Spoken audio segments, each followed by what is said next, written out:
Bismillahirrahmanirrahim. Assalamualaikum warahmatullahi wabarakatuh. Innal hamdalillah nahmaduhu wa nasta'inuhu wa nastaghfiruh wa na'udzu billahi min shururi anfusina wa min sayyiati a'malina. May yahdihillahu fala mudhillalah wa may yudlil fala hadiyalah. Asyhadu an la ilaha illallah wahdahu la syarikalah wa asyhadu anna Muhammadan abduhu wa rasuluh. Amma ba'd. Yang saya hormati Tuan Imam Ustaz Amir, Presiden Kuasa Masjid Nurul Iman Kaum Batang Perlis, tuan-tuan puan-puan Allah sekalian. Pertama sekali marilah sama-sama kita manjatkan rasa syukur kita kepada Allah Subhanahu Wa Taala kerana kurnianya dengan rahmatnya dia beri masa kepada kita, dia beri tenaga, dia beri kesihatan, juga kesempatan pada hari ini dapat sama-sama kita hadir untuk sama-sama kita solat maghrib berjemaah dan dapat sama-sama kita sambung kuliah mingguan kita. Untuk tuan-tuan, hari ini tajuk kita berkaitan dengan bab haji dan umrah. Sambungan kita pada hari itu berkaitan dengan tarikh larangan mencabut duri. Tak boleh kita mencabut duri di tanah haram ni. Dia memungut barang yang tercicir, barang orang tinggal jumpa tuan, tak boleh kita ambil tuan di tanah haram. Apa cerita dia tentang satu benda tak boleh cabut duri. Kedua, tak boleh kita ambil barang yang tercicir, yang orang tinggal, orang yang kita jumpa di tanah haram tuan. Apakah dalil, apakah hujah tentang tajuk kita hari ini ni? Sebelum saya nak pergi ke tajuk kita hari ini, kita akan tengok sikit tentang, iaitu pertama ni harta-hartaku. Macam mana cerita dia harta-harta kita ni? Apa cerita tentang harta-hartaku?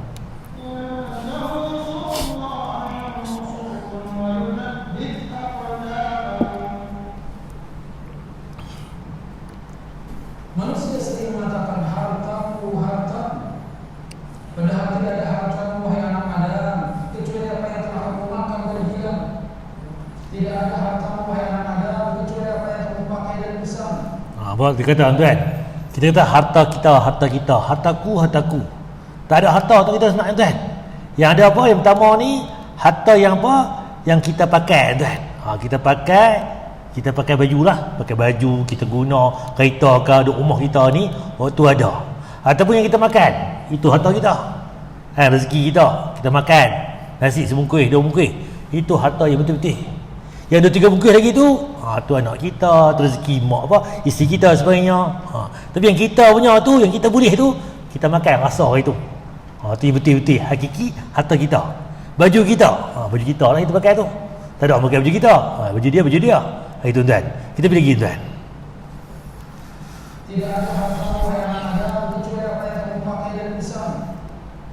Tidak ada hartamu, wahai anak Adam, kecuali apa yang telah kau sedekahkan. Itulah yang akan membawa kemudahan. Jadi cerita dia harta yang betul ni yang kita guna pakai lah ni. Tuan-tuan beli rumah, beli tanah, beli bendang, beli macam-macam. Betul nama kita. Tapi kita mati nanti boleh kat siapa? Isteri kita, anak kita. Tiba anak tak ada sebagainya. Boleh pada dia punya faraid lagi sebagainya. Boleh pada orang lain tuan. Yang kita rasa ni, ni ayak ni. Tuan buah sebotol ni, rezeki saya minum. Ni saya minum tadi, ni rezeki saya, harta saya lah ni. Kalau saya tak minum tuan, tertumpah ke apa ke, tak ada rezeki. Walaupun ni orang bagi kat saya. Jadi saya beli minum ni, segelas, alhamdulillah. Itu rezeki saya hari ni. Saya boleh nikmat terus. Tapi yang kita sedut ada lagi kata RM1, RM2, RM1,000, RM2,000, mati saya saja, habis. Anak saya, isteri saya, dia pun yang boleh harta saya. Yang kita betul-betul harta benda ni, ini tuan, kita bagi RM1 tadi ni, derma kat tu, tabung kat luar tu, kat belakang tu, tabung hari Jumaat sebagai kat pintu-pintu ni. Itu yang kita boleh akhirat tuan. Itu pasti. Tapi tak nampak dekat dunia tuan. Manusia sering mengatakan ini hartaku. Tidak ada hartamu, kecuali apa yang kamu telah infakkan di jalan Allah Ta'ala. Itulah yang akan menyertai kita di alam kubur. Kita baca lah. Kita mati sejak ini tuan, harta mantak kita, kereta kita, isteri kita, anak kita semua mantak. Lepas tu kita duduk kubur tuan, mereka balik tuan, habis. Kita seles pinggang tuan. Bahkan duit banyak ni, kad-kad banyak ni, tanah bolong, rumah sewa banyak kan, bendang kebun lagi, harum manis semua lagi kan, tapi tak boleh bawa ke mati tuan. Macam mana nak bawa pergi mati? kita infakkan, kita sedekahkan, kita wakafkan, itu pasti tuan. Cuma tuan tengok balik apa kerja buat kita lah ni. Itulah yang akan menjadikan kita bahagia di akhirat. Harta yang sudah kita belanjakan di jalan Allah Ta'ala. Dunia dan harta ini adalah hina. Suatu hari Nabi SAW pernah berjalan di pasar. Kemudian Nabi SAW menemukan bangkai anak kambing. Lalu diangkatnya bangkai anak kambing tersebut. Kata Nabi, siapa yang membeli dengan harga 1 dirham? Nabi satu hari pergi berjalan kat pasar. Tengah jalan tu dia jumpa satu bangkai anak kambing. Dia angkat bangkai, dia tojoh tu, dia tanya, siapa nak beli bangkai ni 1 dirham? Bahasa kita mudahnya mungkin RM10, RM100. Bahasa kita lagu tu lah. Siapa mau beli ni bangkai ni? Dia bertanya sahabat-sahabat tuan. Para sahabat mengatakan, tidak ada ya Rasulullah, itu sudah bangkai membuat apa? Tak mau Rasulullah, nama apa bangkai? Nak buat apa? Kan? Jadi sahabat kata lagu tu tuan. Siapa yang mau menerima bangkai anak kambing ini cuma-cuma? Dia bertanya lagi pula. Tadi kalau jual 1 dirham tak mau sama ambil. Lah bagi percuma. Siapa nak ambil bangkai ni? Nampak? Nabi test lagi sahabat-sahabat. Para sahabat mengatakan, tidak ya Rasulullah, saya hidup, anak kambing itu cacat kupingnya kecil. Bagaimana pula kalau sudah mati? Nampak? Macam mana Rasulullah? Kan bagi free. Kalau free dia hidup pun anak kambing ni cacat. Bagi free pun tak mau dah cacat. Tambah lagi mati, dah lah cacat mati. Lagi tak ada apa. Kosong. Hina tuan. Itu sahabat-sahabat kata pada bangkai anak kambing yang cacat tadi. Maka Nabi SAW mengatakan, sesungguhnya dunia dan segala isinya ini lebih hina di hadapan Allah. Nampak? Dunia dan isi dunia ni lebih hina di depan Allah daripada bangkai anak kambing ini di hadapan kalian. Dunia ni dengan isi dunia ni lebih hina lagi daripada bangkai ni. Bangkai ni dah bangkai anak kambing cacat pula. Nampak tuan? Nampak kata kat dunia ni Allah tak lihat apa pun. Kaya lagu mana, hebat ke apa ke, tak, yang penting nilai orang tu. Beriman tak beriman, amal soleh tak amal soleh. Itu beza kita dengan orang lain. Nampak tuan? Ustaz lepas ni tak mau kaya dah. Tak, kaya perlu tuan. Sebab kaya kita boleh bantu masyarakat kita, boleh angkat darjat kita, tolong orang fakir miskin dan asnaf sebagainya, kita bayar zakat, kita keluar infak. Itu Islam suka. Tapi yang terbalik dia, bila kaya nanti terlupa habis. Dulu kata nak sedekah RM1, RM2, bagi kaya nantilah RM1,000, RM2,000, RM1,000, dapat banyak tuan, dilupa habis tuan. Nampak tak jadi tuan? Nampak kata dunia ni dengan isi dunia ni tak ada apa nilai di sisi Allah. Kecuali apa? Kecuali iman kita, amal soleh kita tuan. Jadi bangkai tadi lebih mulia lagi daripada dunia dan isi dunia ni. Kalau kita menganggap hina, rendah bangkai anak kambing, maka Allah Subhanahu wa Ta'ala menganggap dunia dan segala isinya adalah perkara yang sangat menghinakan. Maka janganlah kita tertipu dengan dunia. Jadi kena berhati-hati dengan dunia ni. Sebab tu dunia ni tempat kita dites, ujian kita. Kalau kita berjaya tuan, selamat kita. Kalau kita ralik, natijah tu akhirat kita ambil dia punya balasan dia tuan-tuan. Ini yang pertama. Okey, yang kedua tuan. Larangan muhrim, iaitu berihram. Dinikahkan dan meminang dalam ihram. Kita bincang itu ni. Orang yang pergi berihram ni Nabi larang 3 benda ni. Menikahkan, dinikahkan dan meminang. Bila mana? Pakai ihram. Apa dalil dia tuan-tuan? Telah menceritakan kepada kami Yahya bin Yahya. Dia berkata, saya membaca di hadapan Malik dari Nafi', dari Nubaih bin Wahab, bahawa Umar bin Ubaidillah telah menikahkan Talhah bin Umar dengan puteri Syaibah bin Jubair. Dia nak beritahu kan, apa tu Umar Ubaidillah ni dia menikahkan orang ni. Itu siapa dia? Talhah bin Umar. Dengan siapa? Puterinya Syaibah. Lantas dia mengutuskan seorang kepada Aban bin Usman agar dia boleh hadir dalam pernikahan, padahal dia sedang memimpin haji. Lantas Aban berkata, Aban ni dia bawa orang pergi haji. Kemudian saya pernah mendengar Uthman bin Affan berkata, Rasulullah SAW bersabda, orang yang sedang berihram tidak diperbolehkan untuk menikahkan, dinikahkan dan meminang. Dia nak menikah orang pun tak boleh, dia orang nak menikah dengan dia pun tak boleh, ataupun dia nak minang orang tak boleh, minang untuk diri dia pun tak boleh tuan. Hadis Muslim. Abang kata kalau kita pakai selung baju pakaian ihram tu kan, dah start dah, tak boleh kita menikah, dinikahkan dan meminang dan diminangkan. Bila nak buat urusan ni, habis saja urusan nanti apa tu urusan apa tu ihram tadi habis tuan. Dah selesai haji, selesai umrah, selesai kita. Nak menikah ke, nak bertunang ke apa, ikut suka tuan. Dengan orang Arab ke, dengan siapa mak saleh ke, apa ke, terpulang pada tuan. Itu hak tuan. Tapi dalam pakaian tu tak boleh tuan. Dari yang kedua, telah menceritakan kepada aku daripada Malik dari Nafi', Abdullah bin Umar berkata, orang yang sedang ihram tidak boleh menikah meminang untuk dirinya sendiri atau meminang untuk orang lain. Oh ni aku nak minang ni, anak menakan kat rumah ni, tengok bagus laki ni kan, contohnya tengok ada darah ni bagus ni kan, contohnya kita sebagainya kan, tu berkenan dah contoh. Tak apa, tunggu saat lagi habis je ihram, habis urusan haji umrah lagi, nak minang ke untuk kita ke untuk orang lain ke, terpulang. Itu dalil dia tuan-tuan. Jadi cerita dia jelas, minang untuk diri sendiri pun tak boleh, untuk orang lain pun tak boleh. Ini dalil yang menguatkan dalil yang pertama tadi. Sebab apa? Nama pun buat haji, nama pun buat umrah, lupa set urusan yang lain, clear kita dulu.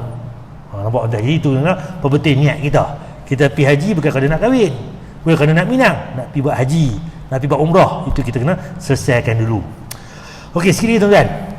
Ni sedekah sebanyak sendi. Macam mana tuan-tuan?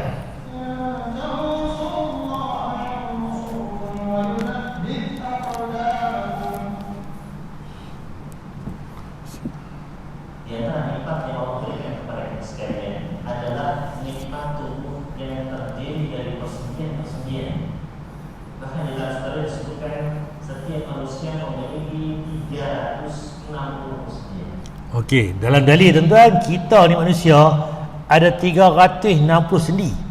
Sendi jari, sendi tangan ni, siku kita, ruah-ruah semua ni dikira 360 sendi. Tubuh badan kita ni, satu badan kita apa tu memiliki 360 sendi. Maknanya nikmat yang sangat besar yang patut kita syukuri. Jadi kita nikmat kita tuan, boleh kepok tangan, boleh genggam. Ni sendi ni, boleh genggam. Kalau betul tak ada sendi, dia betul lagu tu je, tak boleh nak kepok tangan, sendi, boleh angkat barang sebagainya. Di sendi ni kita kena syukur dengan nikmat yang Allah bagi. Sampai-sampai nanti ada suatu saat bila sebuah kisah saya diriwayatkan oleh Muslim yang lain dengan berbagai jenis generasi. Di antaranya Nabi sallallahu alaihi wasallam berkata kepada para sahabat, setiap pagi, setiap matahari terbit, maka setiap persendian yang dimiliki oleh anak Adam, setiap persendian tubuh kita, maka wajib untuk disedekahkan. Nampak Nabi kata bila apa tu setiap hari ni kan, pagi tu apa dia, setiap sendi ni patut kita bagi apa, bagi sedekah. Bahasa kita mudah, bayar, sewa tuan. Bahasa mudahnya sewa kereta sejam, 3 jam, setengah hari, 24 jam, berapa? Kancil RM50, satu hari 100, contohlah Langkawi ke apa ke, tu kereta. Ni kita ni Allah bagi ni, boleh lipat, boleh genggam semua ni. Kalau ikut ni setiap pagi tu ada dia punya sedekah untuk diri dia tuan. Kalau sedekah satu sendi RM1 tuan, RM360 dah. Jenuh tuan nak bayar kan. Nak makan nasi sebungkus RM1 pun kira kan. Nak belanja kawan, tengok atas bawah kan. Boleh lah, ada RM5 contoh. Tu nak belanja kawan. Ni kita sendiri ni tak belanja kawan, belanja untuk diri kita ni, tu pun tak terbayar tuan. Apa Nabi kata tuan? Maka hari ini terasa berat bagi kaum muslimin. Ya, mereka selalu bertanya, ya Rasulullah, siapakah yang mampu untuk bersedekah sebanyak itu setiap persendian tubuh kita? Maka siapa nak boleh bayar ni? Kalau kena betul cah tu tak terbayar kita. Macam mana Nabi jawab tuan? Nabi SAW menjelaskan setiap tasbih adalah sedekah, setiap tahmid adalah sedekah, setiap tahmid adalah sedekah. Subhanallah, walhamdulillah, wala ilaha illallah, Allahu akbar, semua tu sedekah tuan. Dia adalah sedekah. Berjalan menuju masjid salat adalah sedekah, mengangkat barang-barang kendaraan adalah sedekah, dan mencukupi semuanya. Tidak perlu kita hitung sudah berapa kali sedekah, sudah berapa kali berzikir. Cukup dengan melaksanakan 2 rakaat salat duha, maka mencukupi semua sedekah tersebut. Tuan, kalau betul nak bayar tuan, tak terbayar. Nak zikir, tadi baru zikir 10 kali. Subhanallah semua baru 30 kali. Tak cukup lagi. Ada 360. Baru 60, 300 lagi. Contoh. Kalau nak berkira tuan, tak terkira hitung kita. Tapi benda tadi ni semua tadi zikir ke apa semua ni, nak angkat barang, nak apa semua tu cukup payah, cukup sulit. Sembahyang duha 2 rakaat dah cover dah kita punya sedekah tuan. Bayangkan tadi kalau tuan pagi-pagi kalau boleh kita amalkan duha ni 2 rakaat. Minimumnya 2 rakaat. Nabi kata kepada Abu Hurairah, wahai Abu Hurairah, jangan tinggal 3 benda ni. Itu yang pertama, puasa 3 hari setiap bulan. Kedua, jangan tinggal 2 rakaat duha setiap hari. Dan witir sebelum tidur. Itu dalil yang sahih. 3 benda ni. Nabi pesan kat Abu Hurairah. Jadi Abu Hurairah pun dia berazam, selepas tu dia tak tinggal 3 benda ni. 3 hari puasa setiap bulan, 2 rakaat duha, dan juga witir sebelum tidur. Tu kita buat amal kan. Lepas Isya boleh buat witir dah. Cuma kalau tanya balik witir ni bila yang terbaik, tu bangkit tengah malam. 3 pagi, 4 pagi 2 pagi tu, itu waktu yang terbaik witir. Cuma rasa nak bangkit 5 hari tak bangkit, 5 bulan dah, 5 tahun dah duk azam je bangkit malam, tak bangkit. Lagu tu kita buat hadis yang pertama, buat siap-siap lepas Isya, buat siap-siap. Kalau terbangkit juga buat tahajud 2 rakaat dia buat witir dah.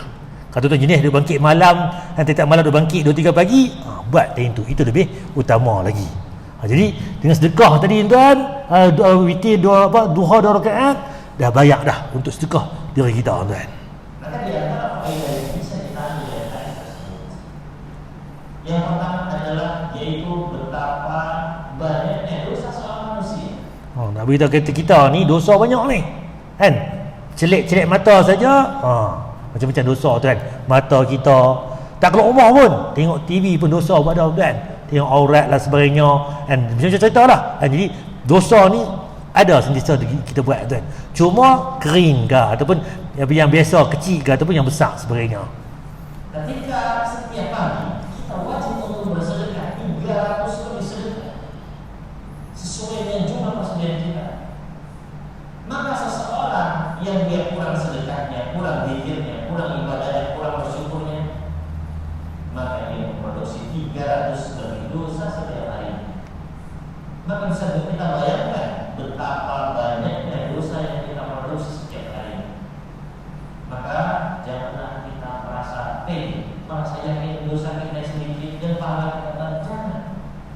Kemudian faedah lainnya, hendaknya kita mensyukuri nikmat yang telah Allah berikan kepada kita. Di antaranya adalah nikmat sendiri yang dengan kita bergerak, maka kita harus jaga nikmat ini.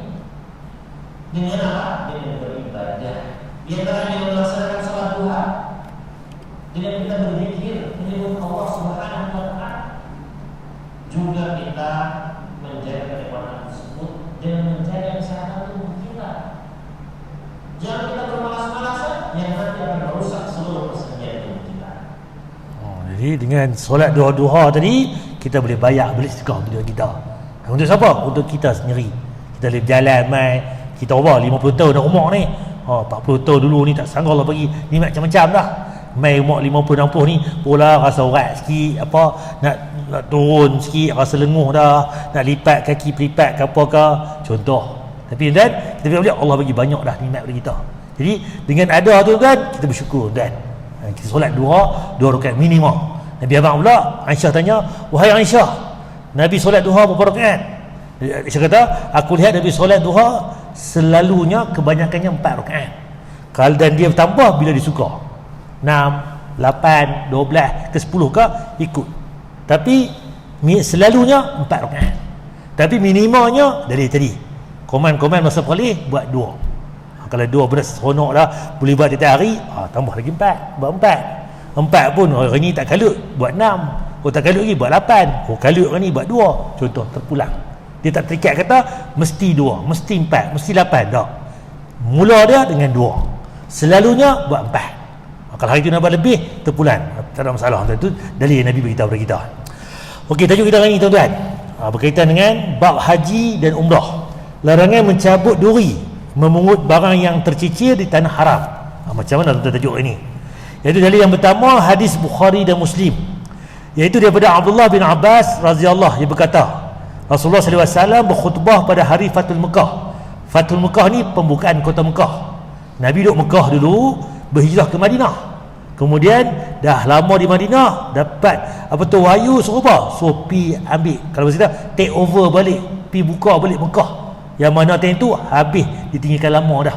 Orang musyrikin Mekah sebagainya dikonquer, Nabi nak pi buka balik kota Mekah tu. Ni dalil ni dah. Fatu Mekah, pembukaan Mekah. Hari penaklukan kota Mekah, sesungguhnya kota ini telah dijadikan tanah haram oleh Allah sejak dia mencipta langit dan bumi. Haram dia ni bulan Rejab kan, bulan yang haram. Haram macam mana? Ada 4 bulan haram, Zulqa'dah, Zulhijjah, Muharram dan juga Rejab. 4 bulan ni bulan yang haram. Apa dia haram? Itu mana apa tu, kalau kita buat ibadah pada bulan ini dilipat gandakan. Kalau buat dosa pula, ulama kata apa? Dilipat gandakan dosa juga. Dan 4 bulan ni, kalau orang Arab ni dia tahu hari ni 4 bulan ni tak boleh bergaduh, tak boleh tumpahkan darah, tak bergomel tuan. Itu orang Arab. Kita ni tak kira bulan mana pun pantang, tak puas hati je bergaduh kudan. Jadi sejahilah-jahilah orang Arab pun dia ada juga 4 bulan, dia tahu bulan ni tak boleh kita apa tu tumpahkan darah, tak boleh bergaduh. Dan kita lagi sini tanah haram itu iaitu diciptakan langit dan bumi. Tanah Mekah tu memang dah jadi tanah haram dan akan tetap haram menurut ketetapan Allah sehingga hari kiamat. Sampai hari kiamat tetap haram. Dan tidak pernah dihalalkan berperang di dalamnya. Mekah ni tak ada perang dah. Dan siapa pun sebelumku dan juga tidak dihalalkan bagiku kecuali hanya sesaat saja pada siang hari. Jadi tanah haram ni daripada langit bumi buat ni dah memang lebih dulu lagi.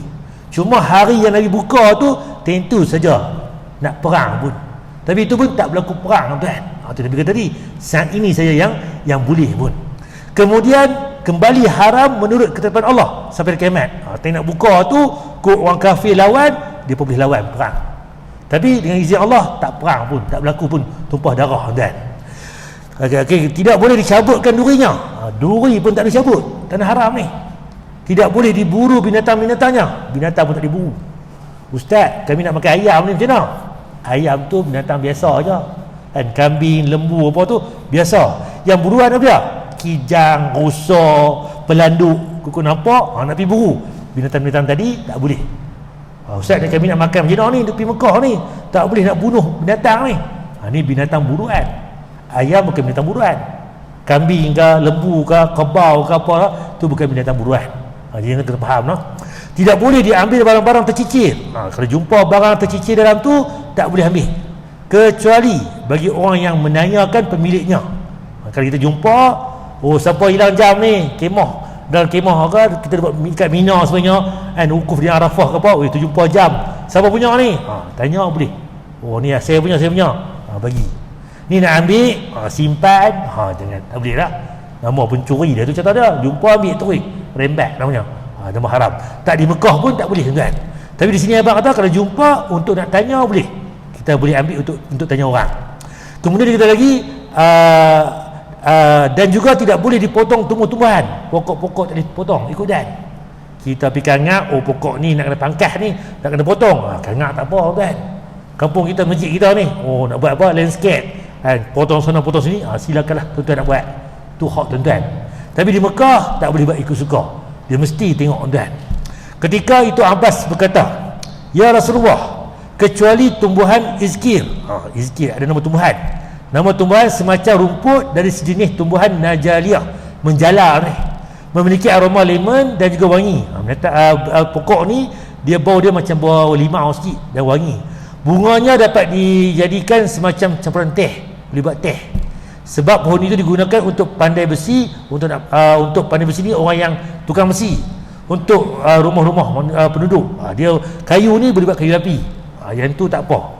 Pokok lagu tu boleh kita potong-potong sebagainya, kita buat kayu api. Kalau pokok-pokok yang lain jangan. Pokok-pokok yang menjala tadi, yang kata nama izkir tadi, tu yang boleh. Dia nak buat parang ke apa, guna untuk bakar rumah, nak masak ke apa, tumbuhan-tumbuhan ni saja. Kecuali tumbuhan izkir yang disebut tadi. Hadis Bukhari dan Muslim. Jadi pokok duri pun tak boleh cabut. Nampak? Binatang-binatang buruan pun tak boleh kita suka-suka buru. Pi tembok ke, pi panah ke, pi apa ke, terdi ke, bahasa polis kita ni. Borok ni, tak boleh tuan. Kemudian, semua benda tadi tu. Okey, dari yang kedua pula. Ini tengok lagi. Dari Abu Hurairah radhiyallahu, dia berkata, ketika Allah membuka kota Mekah untuk Nabi Rasulullah SAW, maka Rasulullah SAW berkhutbah di hadapan penduduknya setelah memanjat puji dan syukur kepada Allah. Lalu beliau bersabda, sesungguhnya Allah telah menahan tentera gajah sehingga tidak boleh masuk Mekah. Kalau tuan perasan balik, tentera Abrahah sebelum Nabi lahir tu ada tentera Abrahah main tuan. Abrahah ni satu raja, satu tempat tuan yang mana dia tengok Mekah ni ramai orang pergi. Dia buat juga macam Mekah juga, Kaabah juga, tapi tak ada ramai. Lah kali dia nak pergi geram, dia nak pergi musnahkan Mekah tu. Dia main-main tuan-tuan tu, kita baca tu tayran ababil tarmihim bijati misijil, yang mana tayran ni, burung-burung ni baling batu-batu api tuan, yang mana dia terbakar ni habis macam mana daun kering tu terbakar habis, tinggal debu tuan. Tu kira tentera Abrahah ni nak masuk Mekah pun tak boleh tuan. Kemudian Allah menguasakan kota ini untuk rasulnya dan kaum mukminin. Sesungguhnya kota ini tidak pernah dihalalkan bagi sesiapa pun sebelumku. Jadi sebelum dia pun tak dihalalkan, bagi tanah haram. Dan telah dihalalkan bagiku sesaat pada siang hari. Halal apa? Untuk perang apa? Nak buka Mekah tu saja. Kemudian tidak dihalalkan lagi bagi sesiapa pun setelah aku. Habis buka kota Mekah ni sampai hari kiamat jadi haram balik dan tu cerita dia. Tu tanah haram ni memang mana haram tu. Terikat tadi lah. Haram apa? Tak boleh kita jumpa duri kita buang, tak boleh kita pergi memburu binatang ikut suka kita, tak boleh kita tadi yang mana kata-kata kita belajar tadi dan kemudian dia tadi jadi apa tu, maka tidak boleh diusir, dihalau binatang-binatangnya. Binatang tak boleh kita halau dalam tu. Tidak boleh dicabut durinya, tidak boleh diambil barang yang tercicir di dalamnya, kecuali bagi yang ingin mengumumkannya. Maka bagi yang telah terbunuh keluarganya, hendaklah memilih di antara dua, menerima tebusan diat atau membalas bunuh qisas. Al-Abbas berkata, kecuali tanaman izgir, kerana kami menggunakannya untuk kuburan dan rumah-rumah kami. Rasulullah SAW berkata, kecuali izgir. Lalu bangkitlah Abu Syah, seorang laki-laki dari negeri Yaman, dan berkata, tuliskanlah keterangan itu untukku, wahai Rasulullah. Rasulullah berkata, tuliskanlah buat Abu Syah. Hadis Bukhari dan Muslim. Ramai orang ni daripada Yaman, tulis. Dia mungkin dia tak ingat ke apa, dia suruh tulis. Nabi pun suruh sahabat-sahabat tulis untuk dia dan jelas dan memang tanah haram ni daripada langit dan bumi dicipta, Mekah itu dah tanah haram dah. Kecuali Nabi buka tank Fatu Mekah tu, tank tu set dibuka untuk apa tu, berperang, untuk ambil alih balik. Habis buka, kembali haram sampai hari kiamat. Apa tadi? Tak boleh kita halau binatang, tak boleh kita buru binatang, tak boleh kita cabut apa tu duri-duri, tak boleh kita ambil barang hilang sebenarnya, kecuali untuk umum dan okey. Kandungan bab, diharamkan memotong pohon, duri, apa tu rumput basah maupun yang kering di tanah haram, kecuali izkir, pokok tadi ni. Tidak ada beza antara tanaman yang tumbuh sendirinya ataupun yang ditanam oleh manusia, atau yang tumbuh dengan bantuan tangan manusia. Tak kira pokok apa pun, dalam pasu ke, tumbuh sendiri ke, hutan semok sikit ke apa, sama kan. Barang siapa yang menyamakan bolehnya memotong duri dengan bolehnya membunuh binatang fawasik, maka kisasnya itu fasid batil, ditinjau dari dua sisi. Pertama, qiyas tersebut bertabarak dengan nas, bercanggah. Kedua, binatang-binatang fawasik yang boleh dibunuh itu boleh menyerang manusia, berbeza hanya dengan duri. Macam mana? Jumpa dekat kemah kita duk buat apa? Kemah geng-geng Mina ni, masuk ulat tedung seluk, tedung selar ke? Ulat kapak ke? Biar kalau dibunuh. Tak, kalau lagu tu kena bunuh, bahaya balik. So binatang tadi, binatang yang mana yang boleh kita bunuh. So binatang yang bahaya. Kita tengok segi apa beza dia tuan-tuan. Haram hukumnya mengusir binatang-binatang di tanah haram, iaitu menghalau dari tempatnya. Para ulama berkata, dari larangan menghalau binatang-binatang tersebut dapat diambil hukum haramnya membunuhnya. Kalau ada pemain kita duduk kat kemah ni, boleh halau, cuh-cuh hiduplah, pergi jajau. Yang kata halau je lah, kita bunuh dia. Itu yang lebih tepat lagi kan. Tidak boleh mengambil barang yang tercicir, barang yang hilang di tanah haram, kecuali bagi orang yang hendak mengumumkannya. Ni jumpa barang ni, ni jumpa ni. Nak umum bagi tahu boleh, nak ambil ni tak boleh kan. Adapun bila ia ingin mengumumkannya, kemudian setelah itu memilikinya, maka hal itu tidaklah dibolehkan. Dia umum-umum, tak ada orang mengaku, boh dan poket, tak boleh kan. Sebagai ahli ilmu berdalil dengan hadis-hadis ini, Atas dibolehnya mengumum barang yang hilang di Masjid Haram, berbeza hukumnya dengan masjid-masjid lain. Jadi Masjid Haram boleh kita umum barang hilang, masjid-masjid lain tak boleh. Itu lama-lama bincang lah. Kita pergi lagi tuan-tuan. Okey, sikit lagi tuan. Keutamaan sering mengerjakan haji dan umrah. Siapa yang kata yang mana yang rajin pergi buat haji umrah ni, apa keutamaan dia? Apa kelebihan bila orang ni rajin buat haji, rajin buat umrah?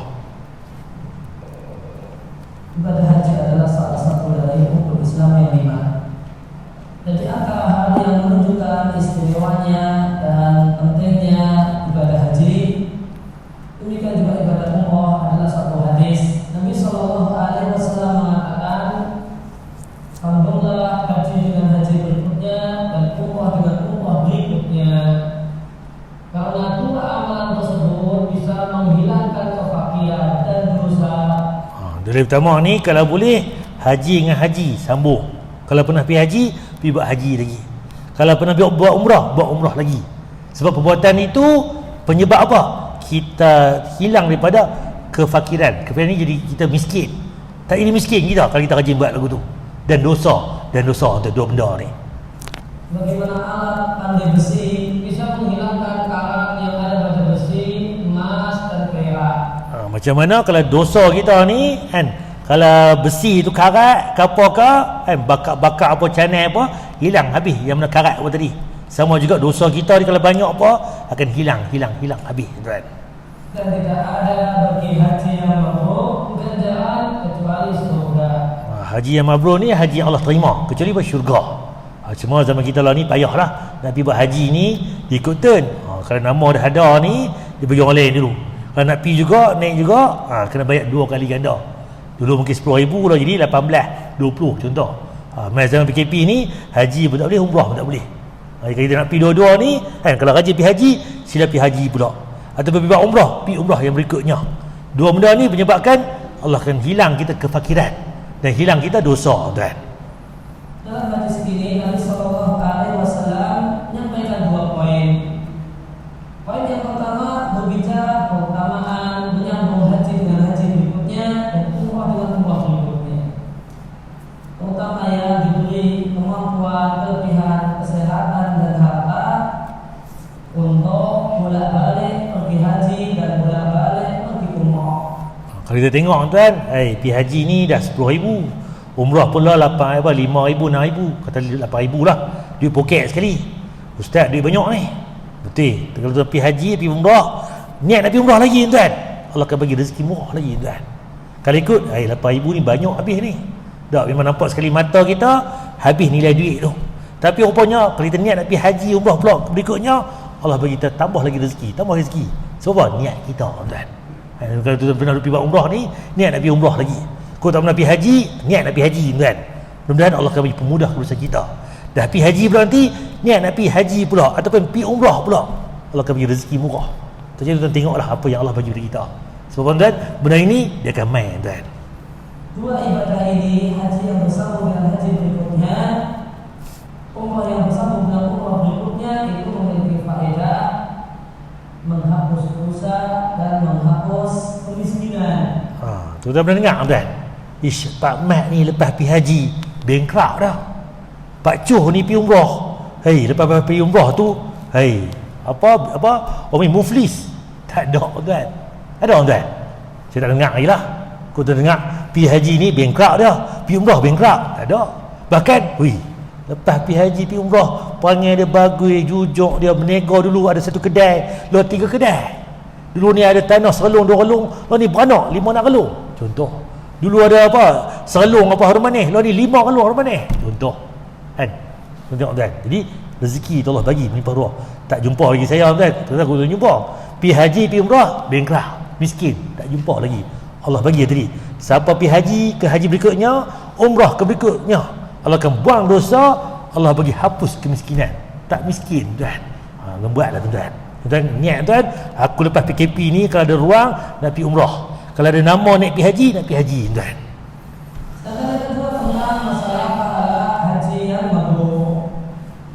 Maka haji mabrur Nabi sampaikan tidak ada balasan kecuali surga Allah Subhanahu wa taala. Dan haji itu adalah haji yang berisi kebaikan yang besar manakala ditunaikan ikhlas karena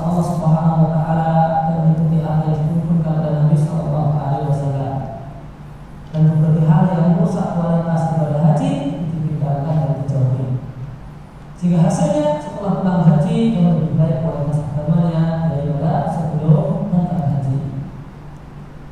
Okey, macam mana haji mabrur ni? Haji yang Allah terima. Kalau sebelum ni panggil dia mungkin cakap tak serupa bikin, janji tak tepati, kan, duk kena orang sebagainya. Tapi lah ni balik-balik haji umrah ni nampak berubah. Dulu tak amanah lah amanah, dulu mungkin kasar lah jadi baik, dulu mungkin ikut dan terhadap kata mulut tu lah ni apa tu bercakap lemah lembut, kan, tepati janji. Jadi semua tu berubah. Kalau berubah dalam diri dia, itu maknanya hajinya Allah terima mabrur, tuan. Kita ada kata haji mabrur ni macam mana? Haji yang Allah terima. Terima macam mana? Balik tu kita ada perubahan. Dulu ni azan, duduk kat bendang lagi. Azan duduk kat kebun lagi. Lah ni azan saja dia terpacak dah kat masjid. Kan, contohnya. Dulu ni kedekut. Kalau nak demar tu, dia tengok kiri atas bawah. Lah ni tak kisah. Mudah, tuan. Minta RM1 dia bagi RM10. Minta RM10 dia bagi RM100. Contohlah. Jadi tuan, banyak benda tuan. Jadi perubahan dalam sikap orang tu. Daripada yang tak elok kepada elok. Yang mana elok ke lebih elok lagi, tuan. Itu kita nak, tuan. Jadi itu haji yang mabrur. Itu haji yang mabrurah, Allah yang terima, tuan. Okey, sikit lagi, tuan. Saya sentuh tadi haiwan fasik. Apa dia haiwan fasik ni? Pengganggu, tuan. Iaitu Aisyah beliau radhiyallahu anha mengatakan bahawasanya Rasulullah SAW bersabda, 5 haiwan fasik atau pengganggu yang hendaklah dibunuh walaupun di tanah haram. 5 haiwan ni kalau duduk di tanah haram boleh kita bunuh. Tak boleh bunuh, ustaz, saya belajar kita tak boleh bunuh binatang. Betul. Jadi 5 haiwan ni boleh bunuh. Apa dia, tuan-tuan? Pertama, tikui. Tikui banyak duk pi sebagainya. Jadi mudarat balik, bukan wabak dia bawa ni kotor. Boleh. Kalau jengking, duk melata dalam kemah kita buat haji ke sebagainya, kita boleh bunuh. Burung halang, ada keperluan lah, ya boleh. Burung gagak pun iya. Anjing garang, anjing garang, anjing gila boleh kita bunuh.